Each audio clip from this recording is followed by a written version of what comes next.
Biglang bumagsak ang malalaking tipak ng bato sa kotseng yan sa Taiwan. Mabilis na umatras ang sasakyang may dashcam habang patuloy na bumabagsak ang malalaking bato mula sa bundok. Wala pang ulat kung ligtas sa mga sakay ng kotseng nabagsakan. Nangyari yan sa kasagsagan ng magnitude 7.2 na lindol kahapon sa Taiwan. 10 na ang naitalang patay habang mahigit 1,000 ang sugatan.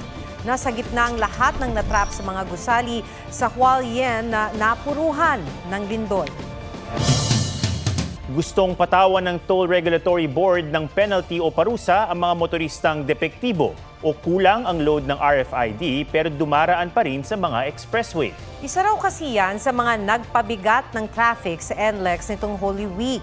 May report si Sandra Aguinaldo. Sumakit ang ulo ng mga motorista sa haba ng traffic sa NLEX noong Miyerkules Santo. Humaba kasi ang pila sa tollways gaya sa Balintawak Toll Plaza.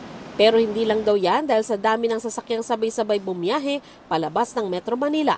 Sa pulong ni House Deputy Majority Leader at ACT-CIS Party List Representative Erwin Tulfo sa mga opisyal ng tollways, ipinaliwanag ng NLEX na nakaabala rin ang hindi bababa sa 10,000 sasakyang depektibo ang RFID stickers o walang load ang RFID. Meron naman sanang regulatory regime for us to be able to penalize those who enter the expressways without sufficient load or with a defectives. Kasi ngayon, wala.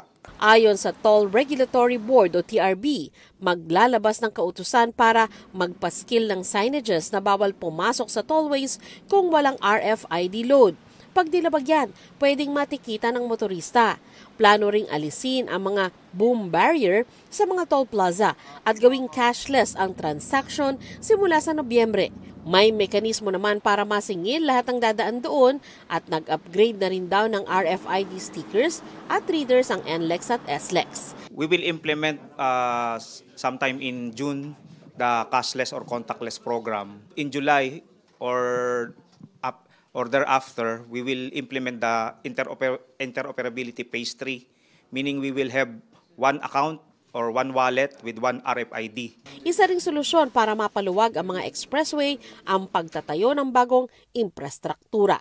Ginagawa na namin yung kailangan para mabawasan yung mga ganitong problema sa mga tollways natin. Sandra Aguinaldo nagbabalita para sa GMA Integrated News. Pag-asa na raw ang dapat manguna sa pagrekomenda ng class suspension kapag sobrang init ayon sa isang mambabatas. Ang sagot ng Pag-asa sa report ni Rafi Tima. Ang lokal na pamahalaan ng Malabon, Quezon City at Pasig, naglabas na ng kani-kanilang guidelines para sa pagsususpindi ng klase kapag matindi ang init. Tingin ni Congressman Eric Martinez ng Valenzuela, ito na ang new normal dahil sa global warming na epekto ng climate change. Panukala niya, pangunahan na ng Pag-asa ang pagbalangkas ng pulisiya at pagrerekomenda kung magsususpindi ng klase kung matindi ang init. Bukas dito ang Pag-asa pero baka hindi raw nila kayang magbigay ng eksaktong datos sa bawat bayan at syudad sa buong bansa. Limited ang stations ni Pag-asa. Hindi naman lahat ng municipalities ay meron sa Metro Manila. Meron lang tayong 2 stations. Mas maganda rin daw kung may kanya-kanyang instrumento ang mga munisipalidad para sila na mismo ang makapagdesisyon kung mataas ang heat index. Para naman kay Senador Sherwin Gatchalian, Chairman ng Senate Committee on Basic Education, hindi na dapat pilitin ng mga prinsipal na pumasok ang mga bata, lalo kapag nasa 40 degrees Celsius ang heat index. Sa Mayo 31 pa matatapos ang kasalukuyang school year. Kasalukuyang nagtatransition pabalik sa dating school year para makaiwas sa tag-init. Sa projection ng DepEd, sa school year 2026-2027 pa ito tuluyang maibabalik sa dati. Para naman sa Teachers Dignity Coalition, dapat sa susunod na school year, Abril at Mayo na ang bakasyon. Hindi raw baling mabawasan ang kanilang bakasyon basta ibigay lang ang tamang kompensasyon. Ang DepEd, ipinauubaya sa pamunuan ng paaralan ang pagdedesisyon kung magsususpindi ng in-person classes sa gitna ng matinding init. Rafi Tima nagbabalita para sa GMA Integrated News. 16 na personalidad ang lumabas na may statistical chance na manalo sa pagkasenador kung ngayon gagawin ang 2025 elections base sa pinakahuling tugon ng masa survey ng Okta Research. Pinapili ang respondents ng hanggang 12 pangalan mula sa listahan ng mga posibleng tumakbo sa eleksyon.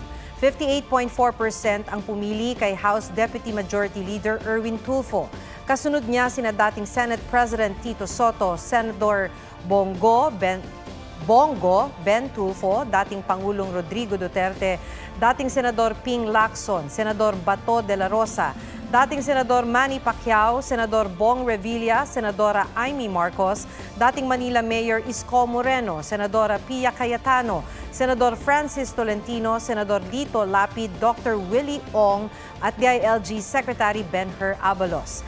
Ilan pang personalidad ang nasa listahan. Ginawa ang survey mula March 11 hanggang 14 sa 1,200 respondents, 18 taong gulang pataas. May margin of error ito na plus-minus 3%. Itinanggi ng Taekwondo coach na ipinabugbog na ospital na babaeng yellow belter na ipinasparing sa isang black belter na lalaki. Wala akong intensyon na pabugbog ko yung bata. Expected na pagdating ko sa Taekwondo na matatamaan ko talaga, masasaktan ko. Sa panayam ng digital news website na Archipelago News, sinabi niyang normal na magtapat sa practice sparring ang lalaki at babae kahit magkaiba ng belt. Itinanggi rin niya ang alegasyong nagselos at nagalit siya nang magdala ng bulaklak ang boyfriend ng yellow belter. Di raw totoo na may gusto siya sa babae. Samantala, natanggap na ng Taekwondo o Philippine Taekwondo Association ang resulta ng investigasyon ng Jesus is Lord Colleges Foundation Incorporated sa nangyari. Hindi raw ito naiiba sa resulta ng sarili nilang pagsisiyasat. Sa pag-review nila sa mga video ng practice, wala raw silang nakitang indikasyon na sinadyang bugbugin ng yellow belter. Sinusubukan pa ng GMA Integrated News na makuha ang panig ng pamilya ukol dito.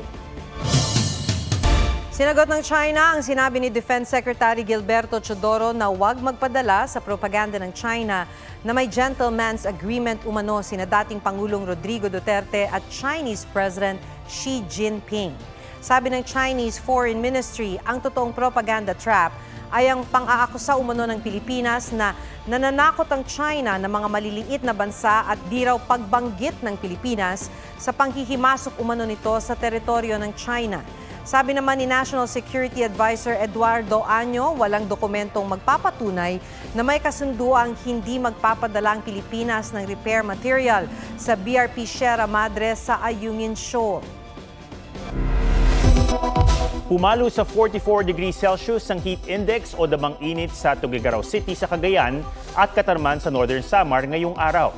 Sa ganyan katinding init, posibleng dumugo ang inyong ilong o mag-nosebleed. Ang tip talk kung anong dapat gawin sa report ni Ian Cruz.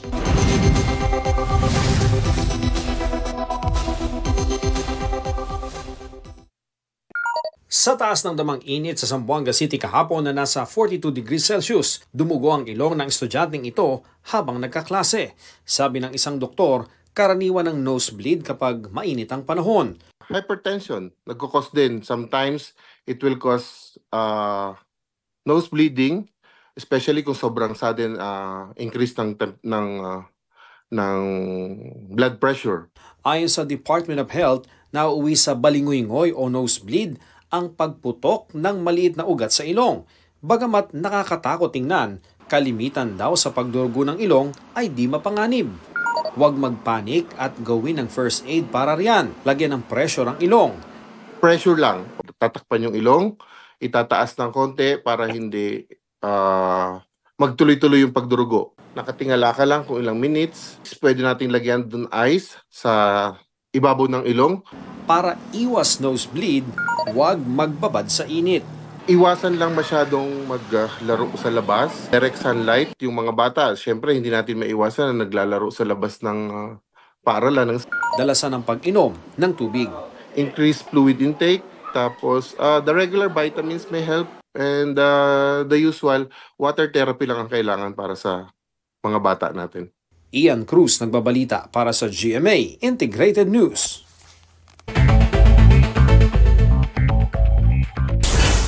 April 10 o araw ng Eid al-Fitr o Feast of Ramadan, idineklarang regular holiday ng Malacanang.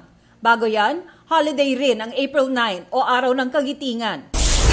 Presyo ng mga dalatang mackerel, posibleng tumaas matapos suspindihin ng clearance sa pag-aangkat ng ilang isda. Pero sabi ng Department of Agriculture, pwedeng mag-angkat ng mackerel pero nakabase sa VAT sales nito.